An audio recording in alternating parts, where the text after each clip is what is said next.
Topic is good morning, and student, today's topic is DNA fingerprinting. As we know that we want a unique identification of a person, so this is the technique from where we'll get the unique identification for an individual, that how anyone is different from somebody else. And this technique was developed by Sir Alex Jeffrey. He was the inventor of this technique, and this technique is based on the Human Genome Project. As you have already studied Human Genome Project in a previous topic, and you know that there are some point that has come in regarding to the Human Genome Project, and the point that will conclude it from there, that is from the Human Genome Project, is that 99.9% base pair sequence in all human are same. That in our genomic sequences, 99.9% genomic pair or the base pair which are present in our DNA is same in all individuals, that in all human beings, and there is only a difference of 0.1%. That is, this 0.1% base pair differ from one individual to another, and this 0.1% this difference of 0.1% in our genomic sequence will provide us a unique identification. That is, we can differentiate ourselves from other one. So this 0.1% base sequence is responsible for it. Now, if on the basis of these two information, that is 99.9% base sequence are same and 0.1 base pair sequence are different, on these two bases we are able to identify or give the unique identification to any individual of human being. Now, for this, to separate these two sequences, that is how we are going to separate the 99.9% and this 1% base sequence, we have to follow a technique that is known as density gradient technique. That is, on the basis of density gradient technique, we can separate these two from one another, and by performing this activity or by performing this technique, we'll get a two peak. These are the two peak that we'll get. One is a peak which is a bulk peak, and one is the smaller peak that we'll get. And this bulk peak is of bulk DNA, that is of 99.9% DNA, and this smaller peak will be of 0.1% DNA, and this smaller peak is called satellite DNA.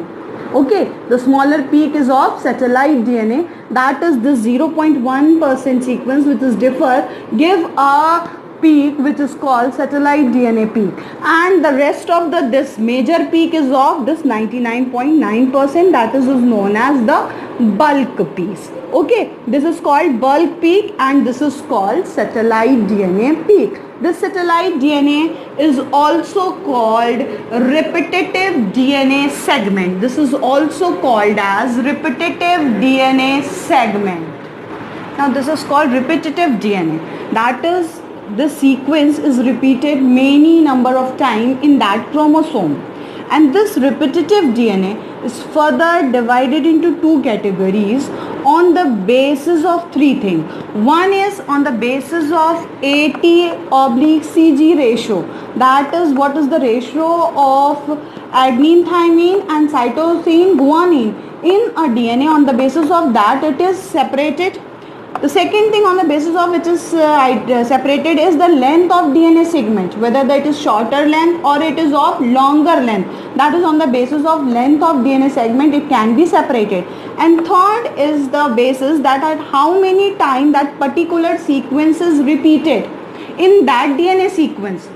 That how many times that particular sequence is repeated. For example, if we are taking that there taking a DNA sequence that is ATCG or ATGC, we are taking this as a DNA segment, and we are saying that this DNA segment is repeated in chromosome number 1 for 10 times.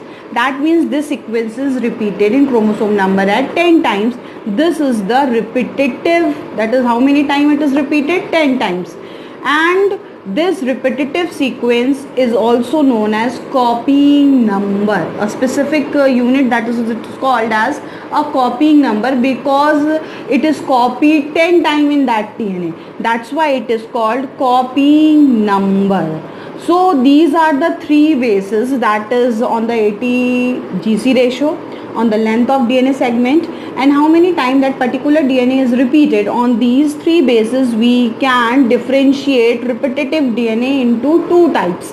One is mini satellite DNA and other is microsatellite DNA, and this mini satellite DNA is also known as VNTRs. That is, the VNTRs means variable number of tandem repeats, because we don't know how many times, we doesn't know that how many times that a specific sequence is repeated in that chromosome. That is why it is called variable number. In some chromosome it is repeated for 2 times, in other it may be repeated for 100 times, in other it may be repeated for 3 or 4 times. So that's why it is called variable number of tandem repeats, and this is the sequence, or this is the basis of finding the DNA fingerprinting, or this is the basis of DNA fingerprinting, by which we can identify the unique feature of an organism. So mini satellite is used as a vector. Clear? It is used as a vector. The full form of vector is variable number of tandem repeat. That means how many times that particular sequence is repeated, and this vector is labeled by radioactive substances, and this is called as, also known as, radioactive probe.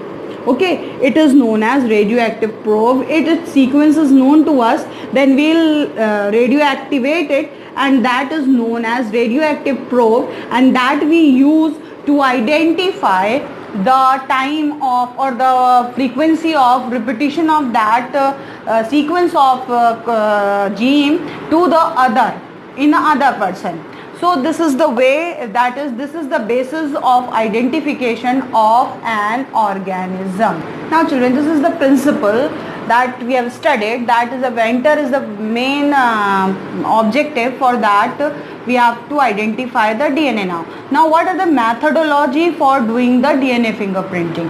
So there are 6 steps which we have to follow in performing the DNA fingerprinting. The first is isolation of DNA, that we have to isolate DNA from any of the object that we have find from somewhere. For example, the object may be your blood sample, it may be the hair follicle, it may be saliva, it may be sperm, or any cell or tissue which may be obtained from your body. So first we isolate the DNA from there.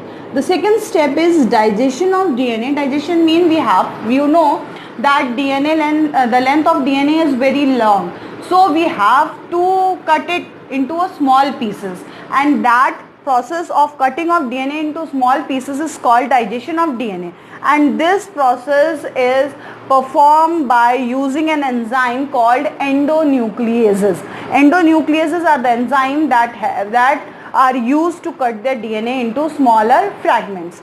And now the third step is separation of the cutted DNA fragment by the process of gel electrophoresis. By the process of gel electrophoresis, we separate the segment of different DNA in this, and here we use agarose gel. Mainly the agarose gel is used for separation of DNA, as we all know that DNA is negatively charged, and when we connect it with the electricity, the DNA move toward the positively charged terminal. And on the basis of length, as the larger length, if the length of DNA is large, it will move slowly, and if the length of DNA fragment is small, it will move faster. So the smaller length DNA will reach up to the end, whereas the shortest where the larger length DNA does not reach at the end of the terminal. So by the process of gel electrophoresis, we are going to separate the fragments of the DNA, and after that, as gel electro yani agarose gel is not very stable gel, so we have to transfer the fragment of DNA into a stable paper or cloth that is known as nitrocellulose paper. We have to transfer it on that, so that it may retain for longer period of time, and the process of transferring of DNA fragment from agarose gel to the nitrocellulose paper is termed as blotting. And for transferring of DNA, the process of blotting which we use is called southern blotting, as southern is the name of scientist who discovered this process.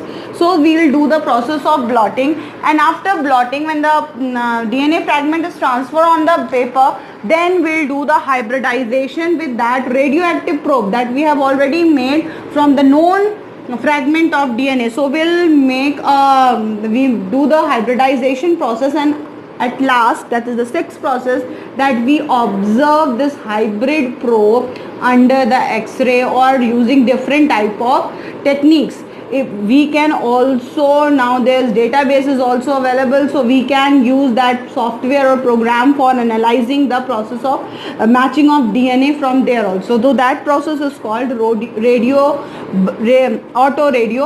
To understand DNA fingerprinting on the basis of diagram, so first we'll take a sample from where we have to extract the DNA. Now here I have taken blood as a sample, and from here we have to extract the DNA. We will extract the DNA by the process of centrifugation.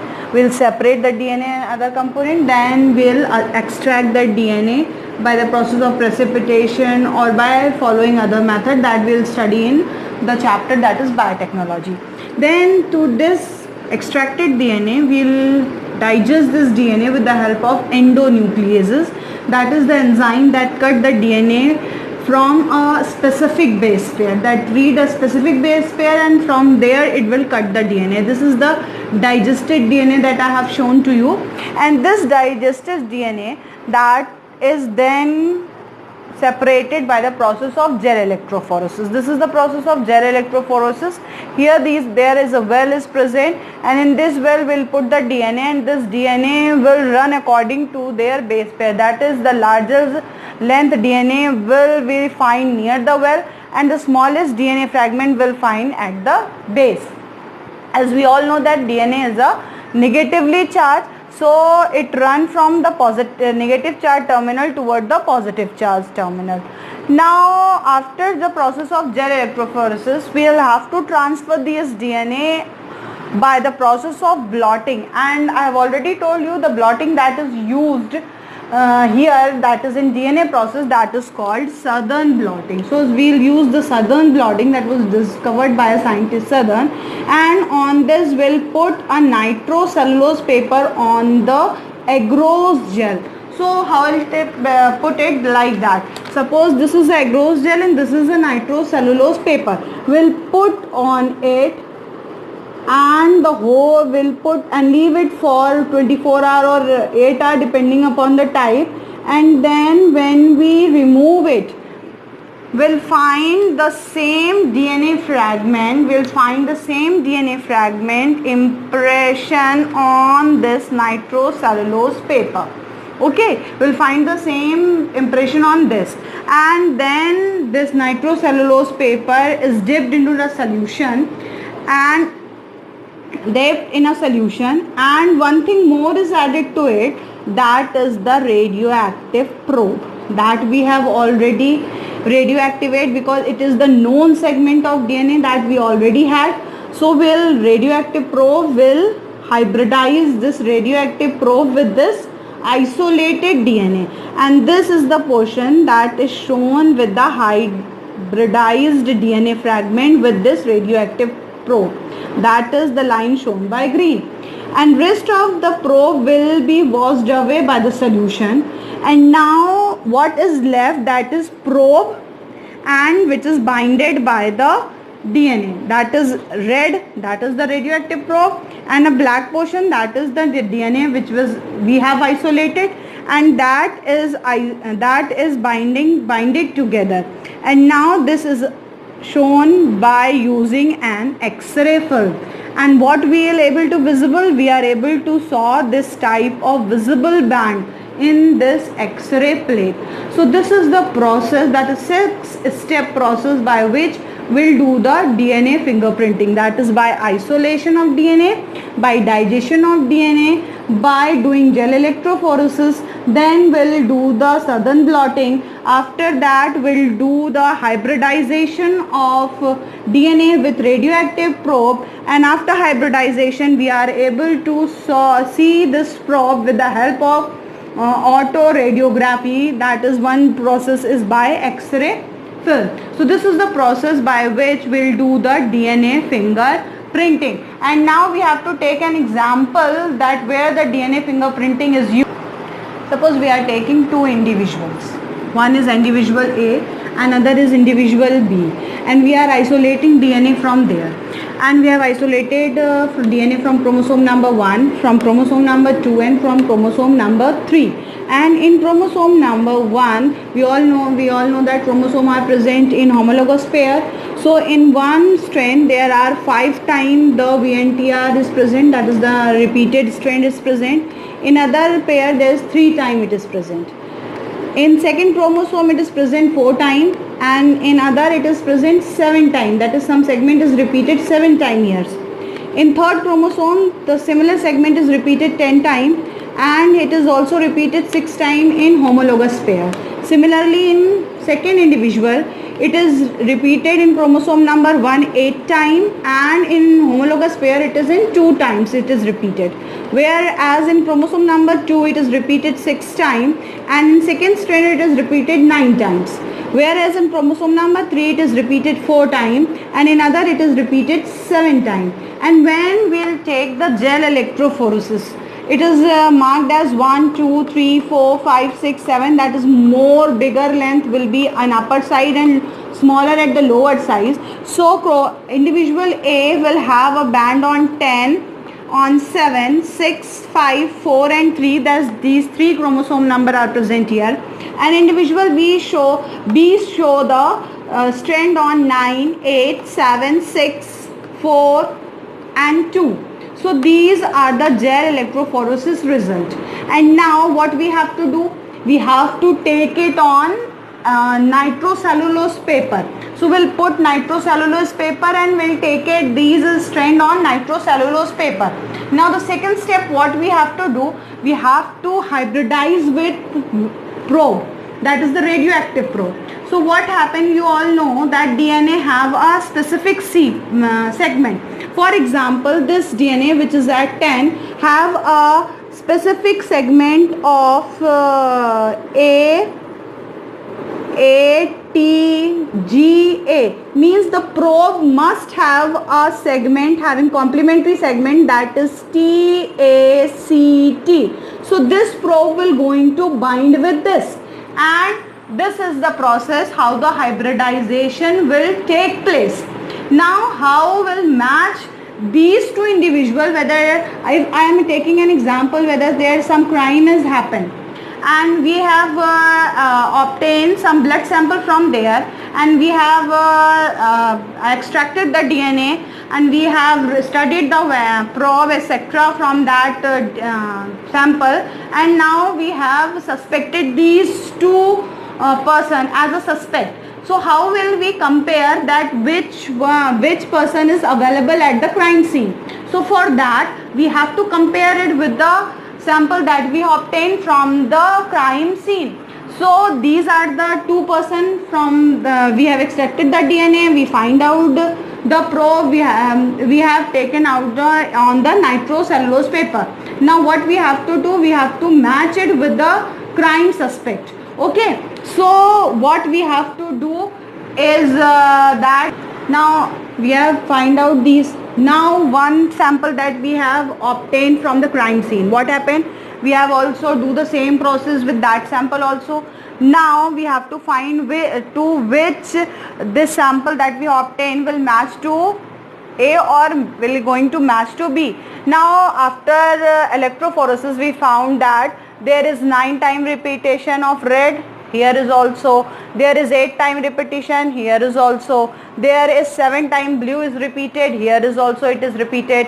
There red is repeated 6 times, here it is also repeated with 6 times. Here blue is repeated 4 times, here it is also repeated 4 times, and here it is repeated 2 times. Here black one is also repeated 2 times. Means this sample is similar to that of B1. Means this person will be present at that crime scene.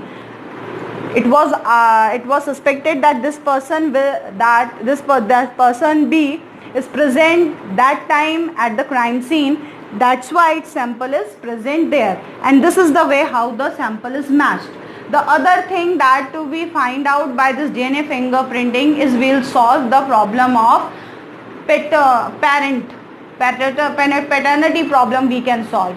That the problem related to the parent. As you heard about the Narayan Dutt Tiwari case, that his son was found to be his biological son by the process of this DNA fingerprinting. So these are the type of this is the process by which we can find out the crime suspect, we can solve the problem of parental problem, and we can also give the unique identification to the individual. And now this is the complete topic. This will complete your topic, that is DNA fingerprinting. Now if I think you are able to understand it now. Thank you.